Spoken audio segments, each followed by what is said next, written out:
Most people think others take advantage because they are bad, but the truth is much simpler and, honestly, a little uncomfortable to accept. There was a guy named Alex who always helped everyone, showed up every time, and said yes even when he was tired or stressed. At first, people loved him, appreciated him, and even called him a great friend, someone they could always count on without hesitation or doubt. But slowly, something changed, and Alex didn't even notice it happening until it was already too late to ignore anymore. People stopped asking politely and started expecting help like it was his job, like he owed them something every single time. One friend began calling late at night just to vent, not caring whether Alex had work early the next morning or needed rest.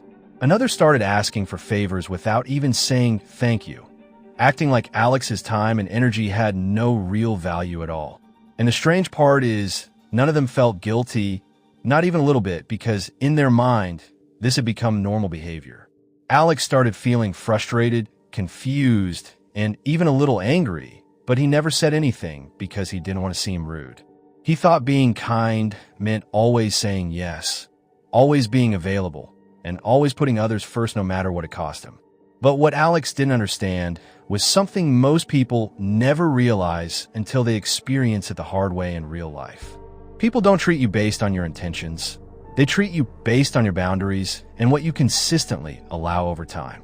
When you say yes too often, people stop seeing it as kindness and start seeing it as your default behavior, something they can rely on.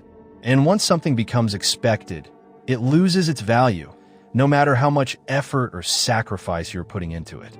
That's when kindness slowly turns into obligation, and respect quietly disappears without making any noise or warning you first. The real problem isn't that people are evil or manipulative. It's that humans naturally take the easiest path available to them. If there is no resistance, no pushback, and no clear limit, they assume it's completely okay to keep taking more and more. This is not about blaming others. It's about understanding a pattern that keeps repeating until you decide to break it yourself. One day, Alex finally said no to a simple request, and the reaction he got surprised him more than anything else.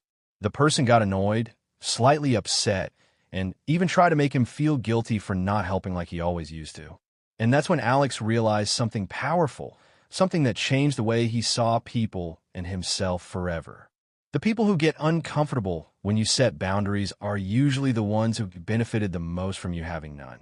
So Alex started changing small things, not everything at once, just enough to take back control of his time and energy. He paused before answering, stopped over-explaining, and allowed silence to do the work instead of trying to justify everything. At first, it felt strange, even uncomfortable, like he was doing something wrong by simply choosing himself for once in his life. But slowly, people adjusted, some respected him more, and some disappeared, which honestly told him everything he needed to know. Because real respect doesn't come from always being available. It comes from knowing when to step back and protect your value. And here's the part most people ignore. The same pattern that made people use Alex is probably happening in your life right now. Maybe in small ways, maybe in bigger ways. But if you look closely, you'll start seeing it more clearly than ever before. Because at the end of the day, people will treat you based on what you tolerate, not based on what you quietly feel inside.